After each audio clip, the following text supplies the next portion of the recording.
ଭାରତର ପୂର୍ବତନ cricketer Wasim Jaffer Odisha senior cricket ଟିମ୍ର ମୁଖ୍ୟ କୋଚ୍ ଭାବେ ନିଯୁକ୍ତ ହୋଇଛନ୍ତି। ଏନେଇ ଓଡ଼ିଶା କ୍ରିକେଟ ଆସୋସିଏସନ ସୂଚନା ଦେଇଛି। ଏବେ ଜାଫର ରଶ୍ମିରଞ୍ଜନ ପରିଡ଼ାଙ୍କ ସ୍ଥାନ ନେବେ। ରଶ୍ମିରଞ୍ଜନ 2018 ମସିହାରେ ଓଡ଼ିଶା କ୍ରିକେଟ ଟିମ୍ର କୋଚ୍ ଭାବେ ନିଯୁକ୍ତ ହୋଇଥିଲେ। ଜାଫରଙ୍କ ପାଇଁ ଜାତୀୟ ଓ ଅନ୍ତର୍ଜାତୀୟ କ୍ରିକେଟର ପ୍ରଚୁର ଅଭିଜ୍ଞତା ରହିଛି। ଭାରତର ଏହି ପୂର୍ବତନ ଟେଷ୍ଟ ଓପନର ପୂର୍ବରୁ ବାଂଲାଦେଶ ଜାତୀୟ କ୍ରିକେଟ ଟିମ୍ର କୋଚ୍ ଭାବେ ଦାୟିତ୍ୱ ତୁଲାଇ ସାରିଛନ୍ତି। ଏହାଛଡ଼ା IPLରେ ସେ କିଙ୍ଗସ୍ 11 पंजाब दलर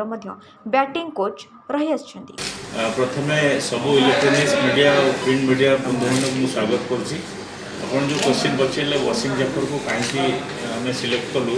प्रथमे सी इंटरेस्ट शो करते सी आप्लाय करते कोच ओडिशा कोच हाँपाई ताकू सेक्रेटरी पर्सनाली इनवाइट करते डाक कथबार्ता करते आम CSE कमिटी इंटरव्यू करूँ जो प्रोसीजर इंटरव्यू होगा कथा से प्रोसीजर है CSE अप्रूव कला ताकू अपॉइंटमेंट करने आमर देखु कि पूर्व जब देखिए शिव सुंदर दास आमर कौन गोटे इंटरनेशनल प्लेयर एपर्तन बाहर ना ओडिशा तो आम से चाहूँ इंटरनेशनल प्लेयर रिक्वायरमेंट गोटे इंटरनेशनल स्टैंडर्ड रिक्वायरमेंट आम ओडिशार प्रिपरेशन भितर किसी गोटे गैप रोचे जो आम से स्तर में पिला बाहरी पारना तो आम से गैपटा को जानापी मेन्टेन खोजी पाइबापी गोटे स्किल्ड कोच खोजुलु जे स्किल्ड इंटरनेशनल स्टैंडर्ड प्लेयर खोजुलु और से समय वासिम जाफर भी अप्लाई करते सेक्रेटरी की रिक्वेस्ट सेक्रेटरी डाकी कथबार्ता कलापर चयन केते वर्ष रहिबे एवं केमिति कोन रेम्युनरेशन जो आर्थिक पावना केमिति से पाइबे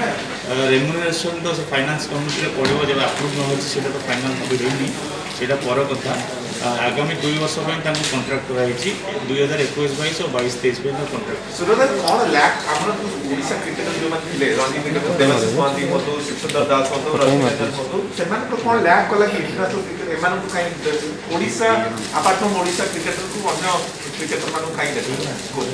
नहीं सेमती किसी ना देखो सबूरी मूल परफॉर्मेंस काउंट हुए जो इंटरनेशनल क्रिकेट गोटे क्या सिलेक्ट करा जाए परफॉर्मेंस ही काउंट हुए से स्तर परफॉर्मेंस आम पिलांर कमी रही है जो इंटरनेशनल सिलेक्टर नजर से आसीपार आगामी दिन में सेक्रेटरी विजन 2024 जो प्रोग्राम अच्छी आशा करूँ आगामी 19 तारीख में से प्रोग्राम इनागुरेसन कराने जोटा कि सी विजन सब डिस्ट्रिक्ट इंफ्रास्ट्रक्चर डेवलप करेंगे से सेमती किसी ना ओडिशा सबू स्टेट रे कोच अच्छा सबू कोच खेल शिखाऊँ बट सबू प्लेयर से बाहर ना बट किसी तो गोटे गैप अच्छी जोटा कि आम से गैपटा जापरनु कौन से स्किलटा कौन जापरनु जोटा कि आम आशा करूँ इंटरनेशनल स्टैंडर्ड गोटे प्लेयर कि कोच आसिले सी हे तो से जिनटा शिक्षा देले आम पिला आम चाहूँ एक्सपेक्ट करूँ भल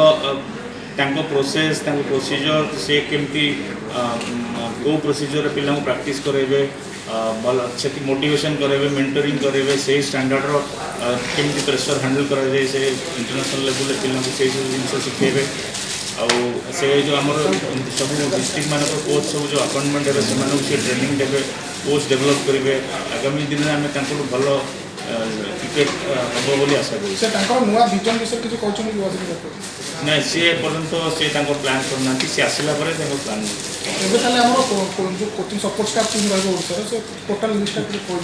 एपर्यंत टोटाल लिस्ट फाइनल है नहीं फाइनल है मुझे निश्चय सर्व करी सी ओडिशा चीफ कोच बाकी सब एमती नहीं कि खाली माने स्पेसिफिकली देखिए सबू से देखिए ओवरऑल सबू देखिए सेमती स्पेसिफिकली को टीम पे डेब्यूट करते ओडिशा चीफ कोच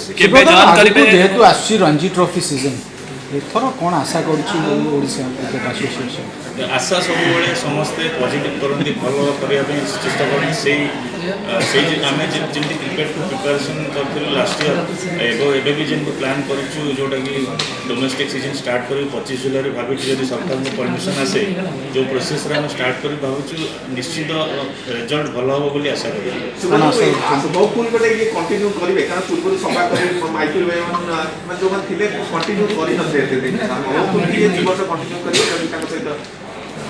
देखु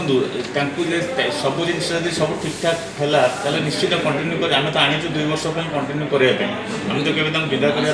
तो निश्चय कंटिन्यू कर आशा केबे जॉइन करिवे एवं प्रैक्टिस केबे सी आगामी 22 तारिख रे आसबार संभावना अच्छी डेट एपर्यंत कन्फर्म है बाकी नहीं से मुझे कहली ओडिशार चीफ कोच हिसाब से जॉइन कले बाकी को डिपार्टमेंट रे कौन रहिबो सेटा फाइनल है अंडर 19 अंडर 23 में तो विचार करा जे राकेश महाती और नटराज बेहरा कथा किछ जे नहीं आलोचना होची नहीं से एपर्यंत किछि डिसाइड करनी सीएससी कमिटी अगेन बसिबो से सब डिपार्टमेंट रो कोच फाइनल करियो सब कैटेगरी पे तापर हमें फाइनल करके अपन मन बाकी नुआ गोटे ग्राउंड मध्ये आपण प्रस्तुत करूचंती नखरा पाखरे कोन आशा रखछन केबे जदा ही परिबो एवं सेठी केमिति कोन सी सब किछि एपर्यंत फाइनल हैनी से फाइनल हेले आपण मन निश्चित भाव जना जिवो आपण मन को आज आउटा भी इनफॉरमेशन दवा पे डका जाइछला डोमेस्टिक क्रिकेट जोटा कि हम 25 तारिख को प्लान करी बोली भाबिछु सेबे 25 तारिख रे अंडर 16 और सीनियर